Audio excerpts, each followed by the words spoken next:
I believe the proposition being put forward that it's time for the U.S. to get tough with Israel is fundamentally a U.S. decision the United States will have to take. I am a former Israeli diplomat and I'm an Israeli citizen. And therefore I can't make a recommendation about what you're supposed to do. But I can address the underlying assumptions that those who believe in a policy of pressure against Israel are moved by.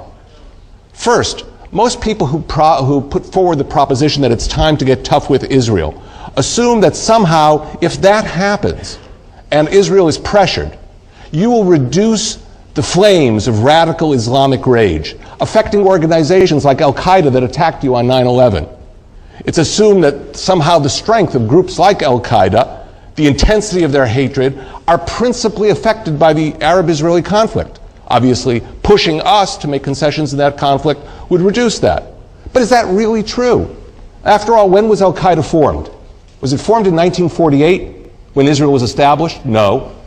It was formed in 1989. And what happened in 1989? Well, what happened in 1989 was that the Soviet Union was defeated in Afghanistan and withdrew. And that happened thousands of kilometers from Israel and had absolutely nothing to do with Israel. Let me go on to a second assumption of those who believe in getting tough with Israel. They also contend that muscular American pressure is necessary for us to make the first move in the peace process. But I want to remind you, when Yitzhak Rabin authorized Shimon Peres and for him Uri Savir to go to Oslo, Norway to meet with Abu Allah to begin the Oslo track, it was done as a free will act of Israel without any pressure from outside or from the United States. I believe that those who advocate that pressure be put on Israel to make it withdraw, to make it make concessions that it might not make otherwise, are actually taking a position that's fundamentally unfair. They've forgotten that Israel has taken enormous risks for peace since 1993. Finally, this is a myopic observation to say that all efforts must be made to put pressure on Israel because we and our Arab neighbors have a different perception of the central problem of the Middle East. It is a nuclear Iran. It isn't Israel. Is Israel going to have to find a way to deal with Hamas? In one of the most popular daily newspapers here, Ephraim Halavi, the former head of your spy agency Mossad, is saying that there will at some point have to be talks.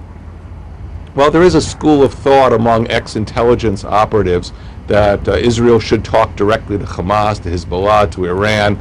These are people who probably engaged in diplomacy in the dark. You have MI6 people, Alistair Crook, you have some people from the CIA who put forward the same idea.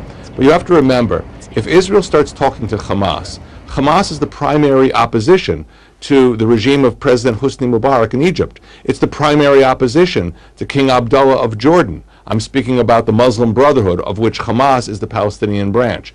The moment Israel speaks to Hamas and legitimizes Hamas, this strengthens the Muslim Brotherhood in a variety of Arab countries and undermines the regimes that are currently there. That's the last thing Israel wants to do. 15,000, 35,000 people around their oil fields. Is that why Saudi Arabia just senses and knows, here it comes? The real threat to these countries in the Persian Gulf is not the Iranian Air Force, it's subversion.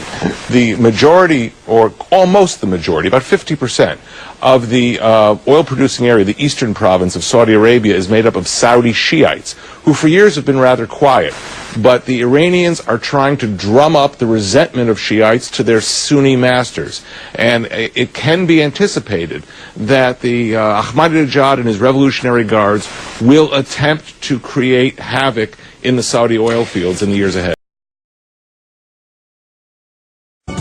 Back once again with Israel's former ambassador to the UN, the Honorable Dore Gold. Now, we went to break there. I had to interrupt, and I apologize for that. But we were talking about the nature of the existential threat which many perceive Iran posing to Israel. Well, there are two things here. Let's first talk intentions, like Ahmadinejad's statements.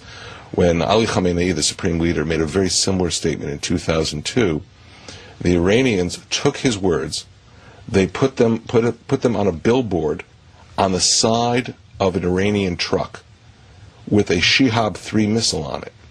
So they connected the language of wiping Israel off the map or wiping Israel from the pages of time, these are the variations you see, with the active weaponry.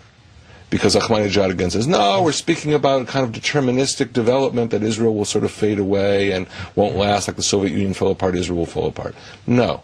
When you take that language and you put it on a Shihab-3 missile with 1,300-kilometer range that can strike Tel Aviv, you're saying that we are an active participant in the destruction of Israel.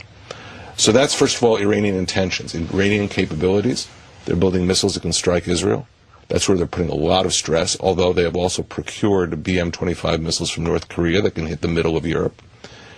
They are not only building a nuclear capability, their weaponization program has continued, despite statements by the U.S. intelligence authorities. And they include how to fit a nuclear weapon into the warhead of one of these missiles. When you're facing that, and you're the Prime Minister of Israel, a country that emerged from the Holocaust, what do you do?